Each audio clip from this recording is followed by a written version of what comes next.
अतः ब्रह्मविवर्त महापुराणे ब्रह्मखंडे षड्विंशोऽध्यायः।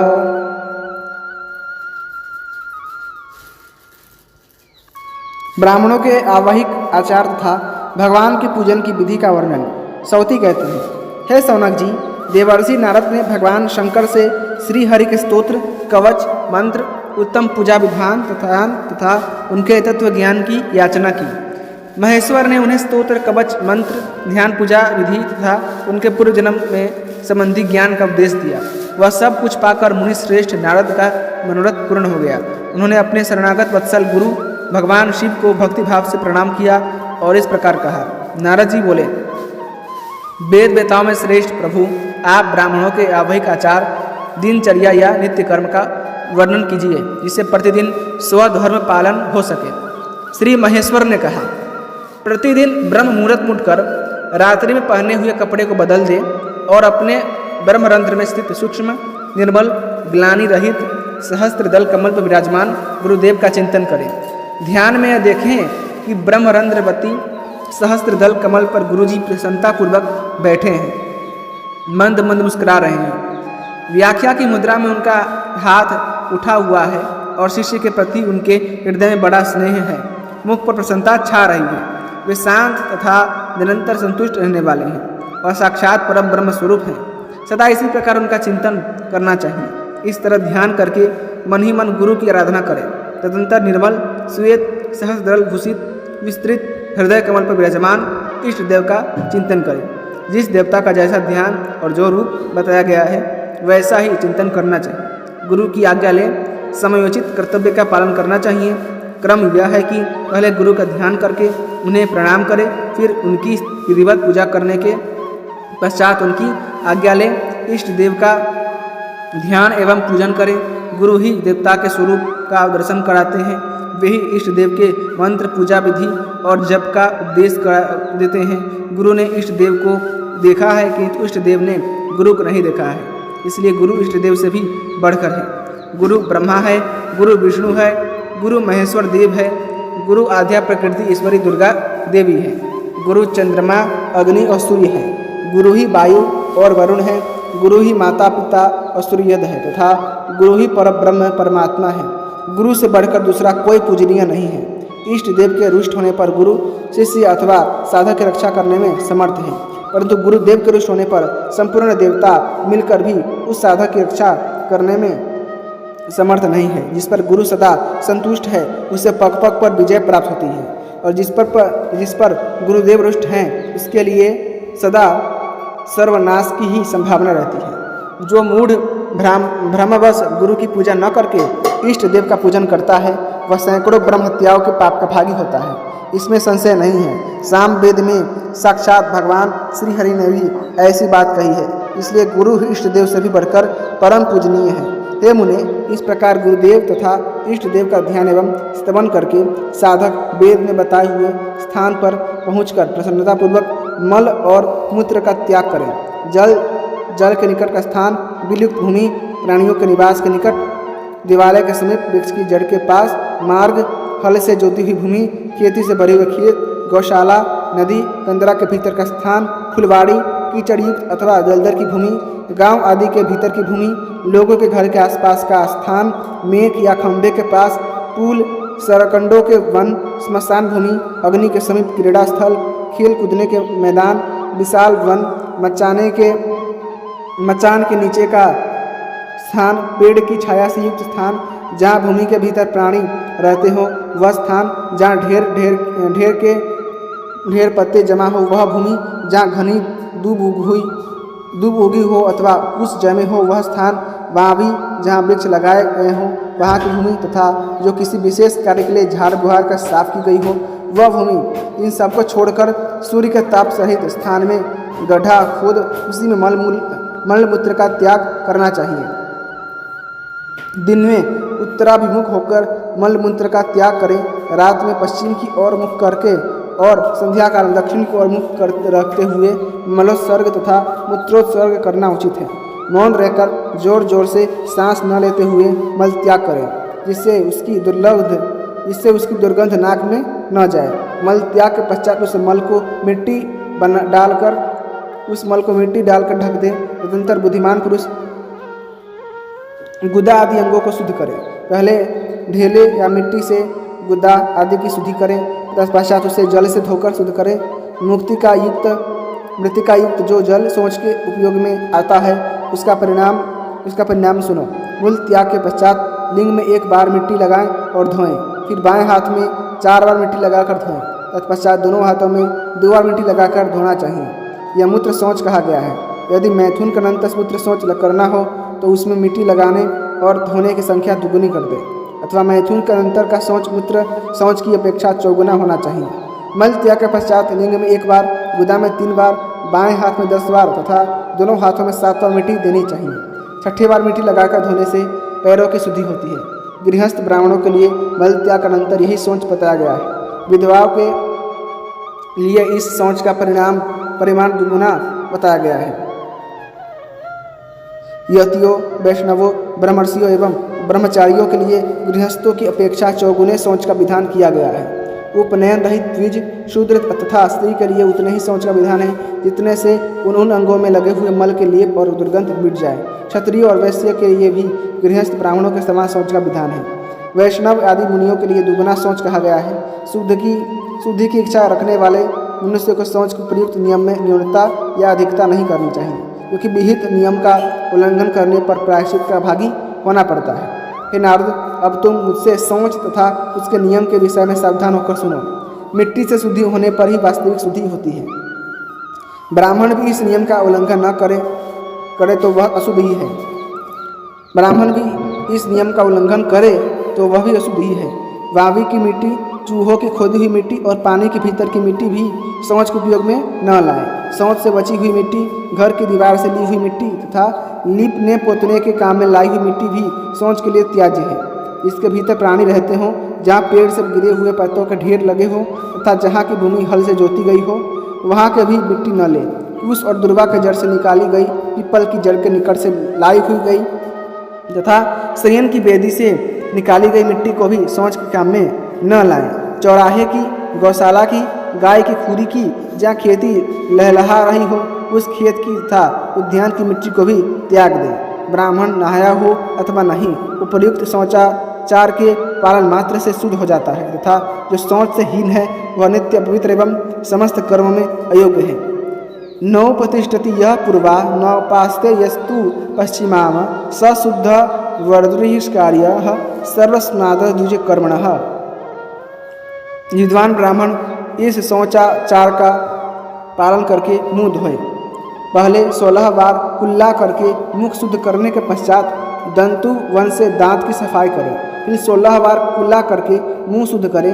नारद, दांत मांजने के लिए जो काठ की लकड़ी ली जाती है उसके विषय में भी कुछ नियम है, उसे सुनो। सामवेद में श्री हरि ने आवहिक प्रकरण में इसका निरूपण किया है। अपामार्ग यानी चिड़चिड़ा या उंगा, सिंधुवार या संभालू या निर्गुंडी, आम, करबीर यानी कनेर, खैर, सीरस जाति यानी जायफल, पुतनांग, नाकेसर या कायफल, साल यानी साखू, अशोक, अर्जुन, दूध वाला वृक्ष, कदम्ब, जामुन, मौलसिरी, उड्रू, अड़हुल और पलाश ये वृक्ष दंतुवन के लिए उत्तम माने गए हैं। बैर, देवदारू, मंदार यानी आक, सेमर, कटीले वृक्ष तथा लत्ता आदि को त्याग देना चाहिए। पीपल, प्रियाल यानी पियाल, तिंतिडिक यानी इमली, ताड़, खजूर और नारियल आदि वृक्ष दंतुवन के उपयोग में वर्जित है। जिसने दांतों की शुद्धि नहीं की वह सब प्रकार के शौच से रहित है। शौचहीन पुरुष सदा अपवित्र होता है, वह समस्त कर्मों के लिए अयोग्य है। शौचाचार का पालन करके शुद्ध हुआ ब्राह्मण स्नान के पश्चात 2 धुले हुए वस्त्र धारण करके पैर धो आचमन के पश्चात प्रातः काल की संध्या करे। इस प्रकार जो कुलीन ब्राह्मण तीनों संध्याओं के समय संध्योपासना करता है वह समस्त तीर्थों में स्नान के पुण्य का भागी होता है। जो त्रिकाल संध्या नहीं करता वह पवित्र है, समस्त कर्मों के अयोग्य है। वह दिन में जो काम करता है उसके फल का भागी नहीं होता। जो प्रातः और सायं संध्या का अनुष्ठान नहीं करता वह शूद्र के समान है। उसका समस्त ब्राह्मणोचित कर्म से बाहर निकाल देना चाहिए। प्रातः, मध्याह्न और सायं संध्या का परित्याग करके द्विज प्रतिदिन ब्रह्महत्या और आत्महत्या के पाप का भागी होता है। जो एकादशी के व्रत और संध्योपासना से हीन है, वह द्विज शूद्र जाति की स्त्री से संबंध रखने वाले पापी की भांति एक कल्प तक कालसूत्र नामक नरक में निवास करता है। प्रातः काल की संध्योपासना करके श्रेष्ठ साधक गुरु, इष्ट देव सूर्य, ब्रह्मा, महादेव, विष्णु, माया, लक्ष्मी और सरस्वती को प्रणाम करें। पश्चात गुड़, घी, दर्पण, मधु और सुवर्ण का स्पर्श करके समयानुसार स्नान आदि करें। जब पोखरी या बावड़ी में स्नान करें तब धर्मात्मा एवं विद्वान पुरुष पहले उसमें से 5 पिंड मिट्टी निकालकर बाहर फेंक दें।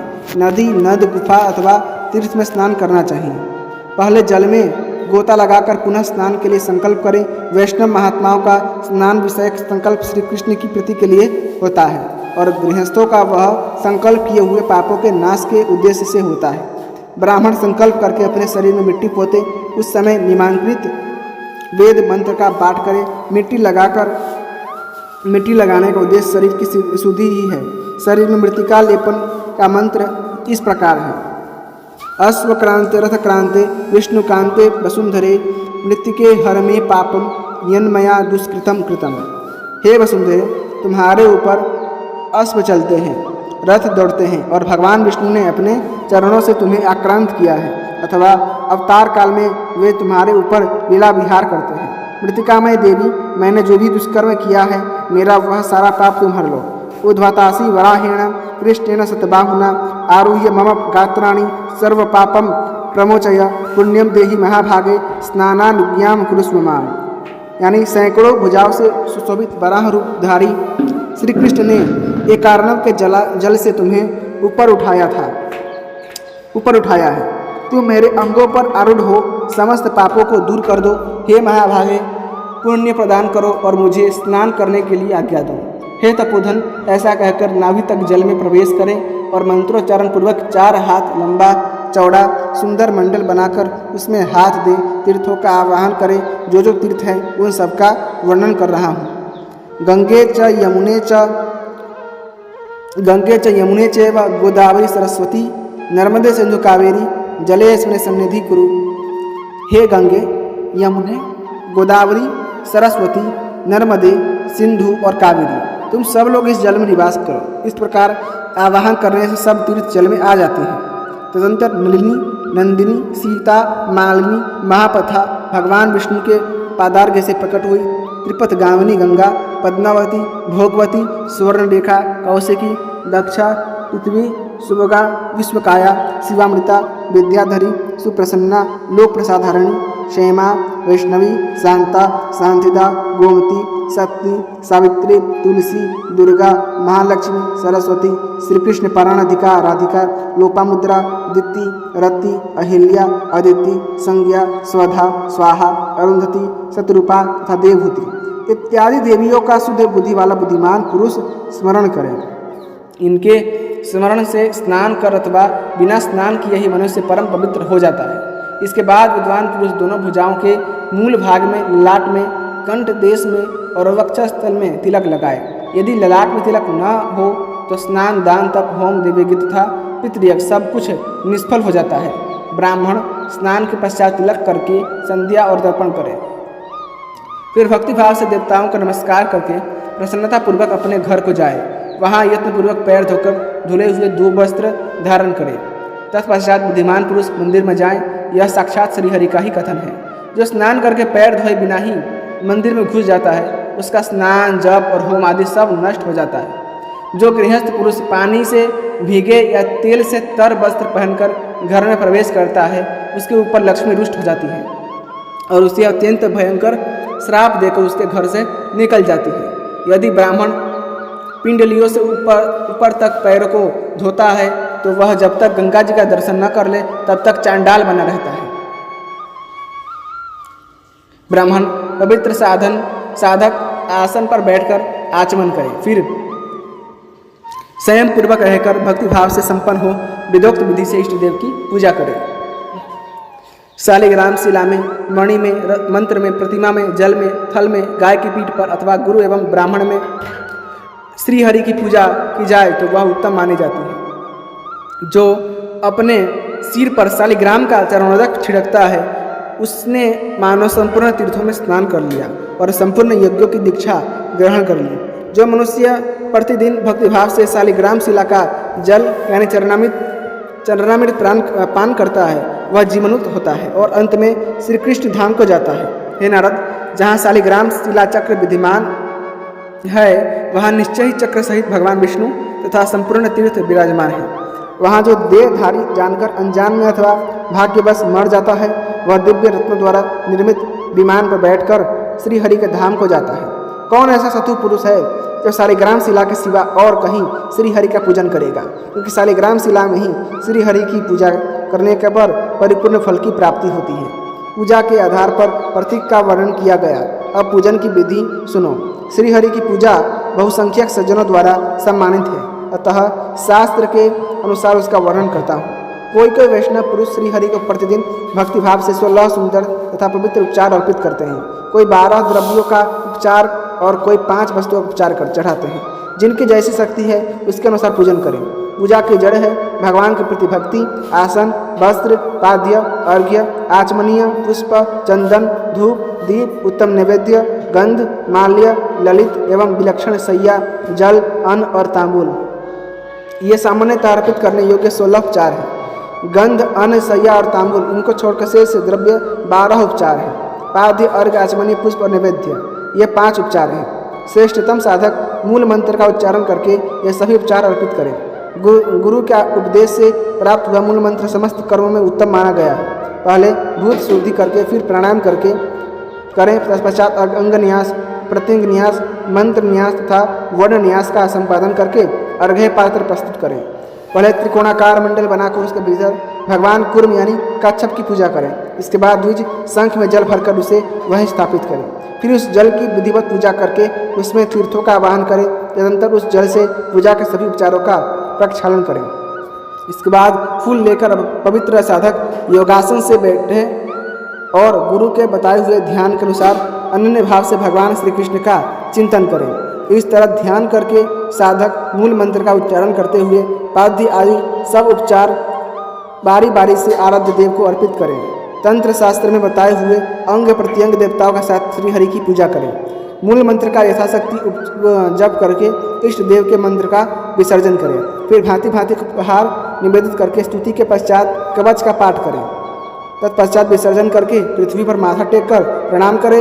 इस तरह देव पूजा संपन्न करके बुद्धिमान एवं विद्वान पुरुष स्रोत तथा स्मार्थ अग्नि से युक्त यज्ञ का अनुष्ठान करें। हे मुने, यज्ञ के पश्चात दिक्पाल आदि को बलि देनी चाहिए। फिर यथाशक्ति नित्य श्राद्ध और अपने वैभव के अनुसार दान करें।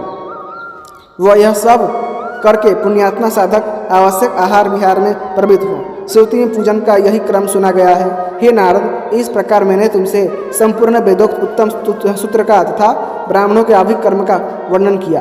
अब और क्या सुनना चाहते हो? इति श्री ब्रह्मवैवर्त महापुराणे ब्रह्मखंडे षड्विंशो अध्याय संपूर्णम। इसी के साथ श्री ब्रह्मवैवर्त पुराण के ब्रह्मखंड के 26वां अध्याय संपूर्ण हुआ। यदि आपको भगवान श्री कृष्ण की कथाएं पसंद आ रही हैं तो कृपा करके वीडियो को लाइक करें, चैनल को सब्सक्राइब करें और अपने दोस्तों के साथ शेयर कीजिएगा। धन्यवाद। जय श्रीमन्नारायण, जय श्री कृष्ण, राधे राधे।